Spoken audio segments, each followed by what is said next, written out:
Welcome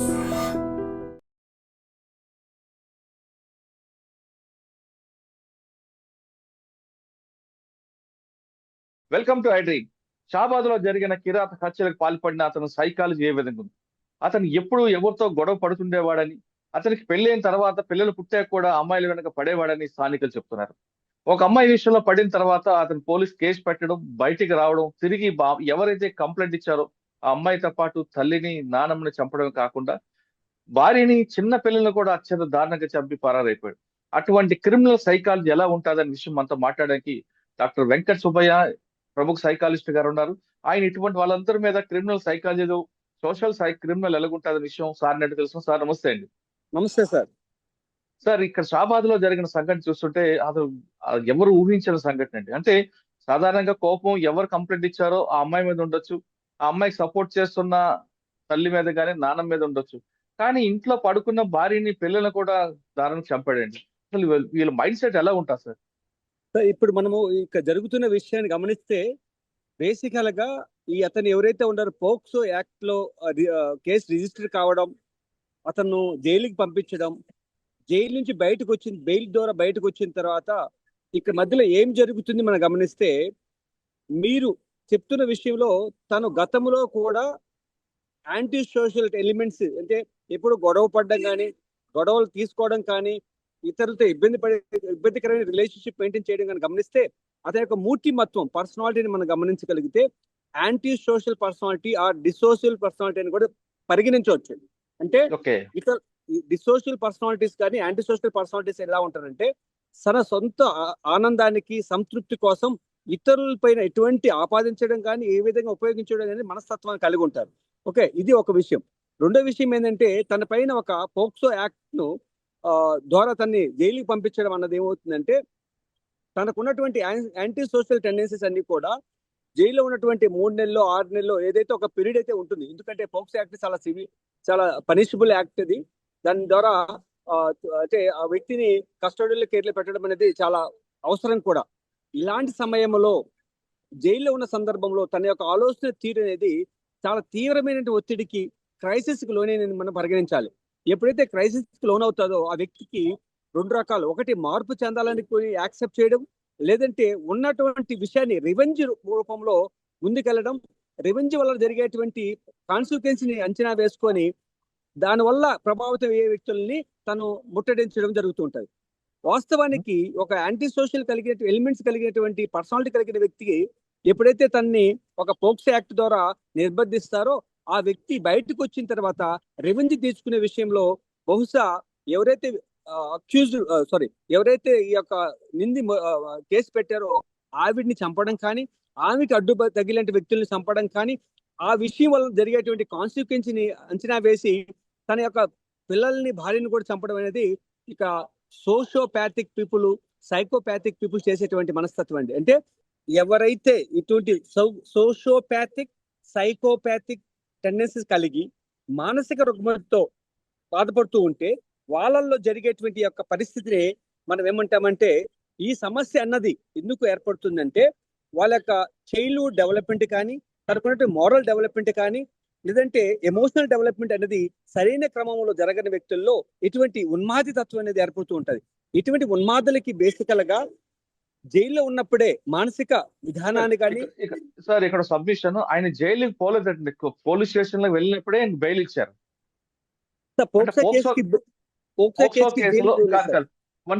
POCSO కేసులో ఒక section లో ఆయన బెయిలబుల్ ఉంది. ఆయన అమ్మాయి చేయి పట్టుకున్నాడు కాబట్టి అది రేప్ కింద రాదు అని పోక్సో కేసులో సెక్షన్ మార్చి వెంటనే బెయిల్ ఇచ్చారట.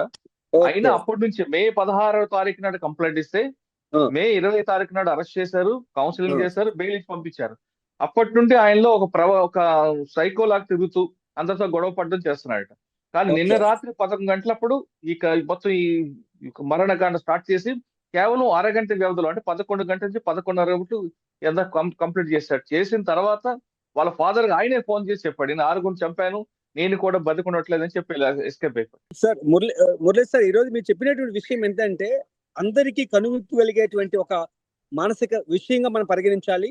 ఒక వ్యక్తి పోక్సో కేసును చెప్పడం, ఆ కేసులో ఉన్నటువంటి కండిషన్స్ కనుగొని తను స్టేషన్ బయలు తీసుకొని బయటికి రావడం, ఆ తర్వాత కాలంలో తాను పడుతున్నటువంటి విషయం ఏదైతే ఉంటే మదన పడడం, crisis, high risk crisis management, high risk violent criticism, అంటే ఒక వ్యక్తి యొక్క మనోభావాలకి తను ఆటంకం కలిగింది, తన యొక్క భావాల్ని తన వ్యక్తిత్వాన్ని కించపరిచారు అనేటువంటి భావన అనేది violent, highest risk of violent and motivational aspect ఏదైతే జరుగుతుందో ఆ యొక్క సిచ్యువేషన్ ని ఏ విధంగా తర్జుమా అవుతుందంటే, తనంతగా కొందరికైతే ఇమ్మీడియట్ కావచ్చు, కొందరికైతే ఒక నెల కాలం పట్టొచ్చు, కొందరికైతే ఒక 3 months కాలంలో తనను తను గాయపరచుకోవడం కానీ ఇతరులు గాయపరచడం అనేటువంటి ఒక రివెంజ్ యాటిట్యూడ్ కి దీన్నే మనం ఏమంటాం అంటే high risk violent situational aspect అని కూడా చెప్పొచ్చు. ఈ యొక్క విషయంలో వ్యక్తి యొక్క కాన్సిక్వెన్సెస్ అనేది, వ్యక్తి యొక్క భావన అనేది చాలా తీవ్రంగా మారుతూ ఉంటుంది. ఈ యొక్క భావన జరుగుతున్నప్పుడు వ్యక్తిలో జరిగే మానసిక విశ్లేషణ ఏంటంటే ఎమోషనల్ డిస్రెగ్యులేషన్. ఈ యొక్క ఎమోషన్ తనకి జరుగుతున్నటువంటి, తనకు అభివృద్ధి చెందినటువంటి ఎమోషన్స్ ఏదైతే ఉన్నాయో ఆ యొక్క ఎమోషన్స్ అనేది డిస్రెగ్యులేషన్స్ కి లోన్ అవుతుంటది. షేమ్నెస్ ని ఎక్కువ లోన్ అవుతుంటారు, స్టిగ్మాటైజేషన్ కి ఎక్కువ లోన్ అవుతుంటారు. వాళ్ళ చూసేటువంటి దృక్పథం అంటే తనకున్నటువంటి ఏదైతే ఈగో సాటిస్ఫాక్షన్, ఈగో ఐడెంటిటీ ఉంటుందో దానికి భంగం కలిగిందనేటువంటి పరిస్థితిలో అషేమ్ గా, లోన్లీ గాను తను సఫర్ అవుతుంటారు. అదే కాకుండా ఇటువంటి వ్యక్తులు సాధ్యమైనంత వరకు ఇతర వ్యక్తులతో సోషల్ రిలేషన్స్ తో కాంటాక్ట్ కాకుండా ఒంటరిగా ఉండేదానికి అవకాశం ఉంది. ఇలాంటి సమయంలో వాళ్ళు సోషియోపాథిక్ గా కానీ సైకోపాథిక్ గా కన్వర్ట్ అయ్యేదానికి అవకాశాలు ఎక్కువ ఉంటాయి. ఈ యొక్క హై రిస్క్ స్ట్రెస్ఫుల్ సిచ్యువేషన్ తను అనుభవించడం ద్వారా తనకు వచ్చేటువంటి ప్రణాళిక ఇసే యాంటీ సోషల్ ప్రణాళిక అనేది ఇంప్లిమెంట్ చేయడం జరిగింది. ఆ యొక్క యాంటీ సోషల్ ప్రణాళికల్లో తన పైన కేసు పెట్టేటువంటి వ్యక్తిని, ఆ విషయాలకు సంబంధించినటువంటి ఆ సందర్భంలో ఉన్న వ్యక్తుల్ని తను ఏం చేస్తున్నాడనేటువంటి మానసిక స్థితిని అంచనా వేయలేకుండా ఇతరుల్ని చంపడం కూడా జరుగుతూ ఉంటుంది. ఇలాంటి అంతవరకు ఓకే, కానీ ఆ భార్యని పిల్లల్ని చంపడం ఎందుకండి? కాన్సిక్వెన్సెస్. ఇప్పుడు ఒక వ్యక్తి ఒక యాక్ట్ అంటే ఎమోషనల్ యాక్ట్ చేసిన తర్వాత they will get what is the consequences. అప్పుడు ఆ యొక్క కాన్సిక్వెన్సెస్ జరిగిన తర్వాత వాళ్ళు ఏం చేస్తూ ఉంటారంటే ఈ అంచనాని వాళ్ళకి తను ఇప్పుడు ఏమవుతుంది, ఒక మర్డర్ చేసిన తర్వాత తన లైఫ్ లాంగ్ డెత్ సెంటెన్స్ కానీ లేదంటే లైఫ్ సెంటెన్స్ కానీ వేయడం జరుగుతుంది. ఇలా వేస్తే భార్య పిల్లలు అనే వ్యక్తులు తన యొక్క తోడు లేకుండా, తన యొక్క సంరక్షణ లేకుండా ఉండకూడదు అనేటువంటి ఒక యాంటీ లైక్ ఇది కూడా సోషియోపాథిక్ లో ఒక లక్షణమే. నేను లేకపోతే వీళ్ళు ఉండకూడదు, నాకు పొందకూడదు, నాకు పొందింది ఇంకొకరు పొందకూడదు, నేను పొందలేనిది ఇంకొకరు పొందకూడదు, నాకు రావాల్సింది ఇంకొకరు రాకపోతే వేరే వాళ్ళు కూడా రాకూడదు అనేటువంటి భావంతో కూడుకున్నటువంటి మానసిక వ్యవస్థ ఉంటుంది. అదొకటితో పాటు నేను లేకపోతే వీళ్ళేమి ఎలా బతుకుతారు, వీళ్ళు ఏమైపోతారు అని కూడా భావన ఉండొచ్చా? ఆ భావన చంపే స్థితికి తీసుకురాస్తారు. ఎందుకంటే తనకి ఇతరులు అంటే తండ్రి కానీ ఆ యొక్క భార్యకి తల్లిదండ్రులు కానీ అన్నదమ్ములు గారు ఉన్నప్పుడు ఆ యొక్క సపోర్ట్ మెకానిజం ఆలోచించే పరిస్థితి ఉంటుంది. నేను తప్ప వేరే వాళ్ళు చేయకూడదు, నేనే చేయాలి, నేను లేకపోతే నా శేషం ఉండకూడదు అనేటువంటి ఉన్మాది వ్యక్తిత్వ విధానం అనేది ఏర్పడుతుంటారు. ఎందుకంటే దే ఆర్ హైయెస్ట్ స్ట్రెస్ఫుల్ లో ఉంటారు కనుక దే థింకింగ్ ప్యాటర్న్ అనేది సామరస్యంగా బ్యాలెన్స్డ్ గా ఆలోచించేదానికి అవకాశం ఉంది. నెగిటివ్ ధోరణుల్లోనే ఎక్కువ ఆలోచించడానికి అవకాశాలు ఎక్కువ ఉంటాయి. ఎందుకంటే వాళ్ళకు ఉన్నటువంటి బయలాజికల్ సిస్టమ్ కూడా నెగిటివ్ ని ఎక్కువ ప్రెజెంటేషన్ చేస్తూ ఉంటది కనుక ఆ యొక్క దానికి అనుగుణంగా చేస్తూ ఉంటారు. కామన్ గా ఒక తప్పుకు తప్పు ఎందుకు చేస్తారంటే వాళ్ళకి మైండ్ సెట్ కానీ, వాళ్ళ బయలాజికల్ సిస్టమ్ కానీ, సోషల్ సర్కమ్స్టెన్సెస్ కూడా అన్ని కూడా తన యొక్క నెగిటివ్ ని బలపరిచే విధంగా ఉంటాయి తప్ప పాజిటివ్ ని బలపరిచే విధంగా ఉండదు. ఇలాంటి సమయంలో క్రైసిస్ మేనేజ్మెంట్, ఒక మెంటల్ హెల్త్ ప్రొఫెషనల్ దగ్గర క్రైసిస్ మేనేజ్మెంట్ కానీ ఒక కస్టోడియల్ సపోర్ట్ కానీ తీసుకోగలిగితే ఇటువంటి యాక్ట్ జరగకుండా ఉండేదానికి అవకాశం ఉండేదండి. అంటే ముందే గుర్తించుంటే ఈ ప్రమాదం వచ్చి ఉండదు కదండి. అవును సార్, ఎందుకంటే ఒక వ్యక్తి పైన ఒక కేసు పెట్టే సందర్భంలో ఆ వ్యక్తి యొక్క మనస్తత్వం ఏ విధంగా రియాక్ట్ అవుతుంది అనేది ఎవరు ప్రిడిక్ట్ చేయలేరు కదా సార్. ఇప్పుడు బహుశా ఈ వ్యవస్థ నుండి కూడా ఒక పోలీస్ పర్సనల్స్ కానీ లీగల్ పర్సనల్స్ కానీ చేసినటువంటి వ్యవస్థ, కానీ ఈ వ్యక్తి యొక్క పర్సనాలిటీ గురించి అంచనా వేయగలిగేది ఎవరు? మానసిక వైద్యులు. మానసిక వైద్యుల యొక్క సలహా తీసుకోవాలంటే ఈ వ్యక్తిని కస్టోడియల్ కేర్ లో పెట్టుకోవాలా, లేదంటే అతన్ని ఏ విధమైనటువంటి సలహా ఇవ్వాలి, ఏ విధమైనటువంటి సూపర్వైజన్ కలిగి ఉండాలి, తల్లిదండ్రులు కానీ ఫ్యామిలీ మెంబర్స్ కానీ ఎలా ఉండాలని చెప్పగలుగుతాం. కానీ ఇక్కడ ఏమైపోయిందంటే ఇది ఓన్లీ జ్యుడిషియరీ కస్టడీలో ఉన్నారు కనుక ఆ లెవెల్ వాళ్ళకు ఉన్నటువంటి లీగల్ ప్రొసీజర్ ప్రకారం వాళ్ళని అలో చేయడం జరిగింది. కానీ ఉమ్. జరగకూడనటువంటి నేరం, అసలు ఇటువంటిది ఊహించినటువంటి పరిస్థితులు జరుగుతాయని ఎవరు కూడా ఊహించలేరండి. కానీ ఈ ఉన్మాదులు అలా చేస్తూ ఉంటారు. సార్ ఫైనల్ గా చెప్పండి, ఇటువంటి సంఘటనలు మరొకరు రాకుండా సిస్టంలో ఏం చేయాలి? ఒకవేళ ఎవరైనా గుర్తిస్తే ఆ ఫ్యామిలీ మెంబర్స్ ఏం చేయాలి?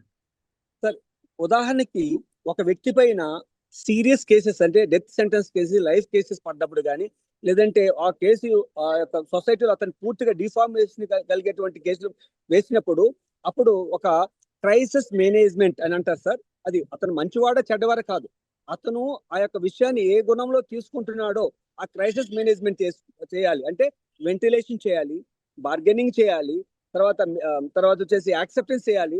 తను యాక్సెప్ట్ చేసి తన యొక్క ప్రవర్తన తీరును అంచనా వేయాలి, తన యొక్క ఎమోషనల్ మెచ్యూరిటీ లెవెల్స్ ని బ్యాలెన్స్ చేసుకోగలగాలి, పర్సనాలిటీని ఎవాల్యుయేట్ చేయాలి. ఇక్కడ కీలకమైన విషయం ఏంటంటే, ఒక వ్యక్తి యొక్క జీవితాన్ని డిటర్మైన్ చేసేది డెవలప్మెంట్ లో ముఖ్యంగా ఇంటలెక్చువల్ డెవలప్మెంట్, ఎమోషనల్ డెవలప్మెంట్, అలాగే personality development and social development అండి. ఇప్పుడు సొసైటీ కూడా చాలా ప్రముఖ పాత్ర పోషిస్తుంది. కనుక ఈ 3 విషయాలు, ఎమోషనల్, పర్సనాలిటీ, సోషల్ అనేటి కాంటెక్స్ట్ లో ఆ వ్యక్తి ఏ విధంగా ప్రభావితం అవుతున్నాడు, ఏ విధంగా రిసీవ్ చేసుకుంటున్నాడు, ఏ స్టేట్ లో ఉన్నాడని గమనించి సరైనటువంటి చర్యలు మనం సపోర్ట్ చేయగలిగితే ఆ వ్యక్తి యొక్క ఇటువంటి ఆలోచనల్ని, ఇటువంటి విధానాల్ని అంచనా వేసేదానికి అవకాశం ఉంటుంది. అంటే పూర్తిగా నివారించలేము, అంటే నివారించగలుగుతామని చెప్పలేము, కానీ అంచనా వేసేదానికి అవకాశం ఉంది.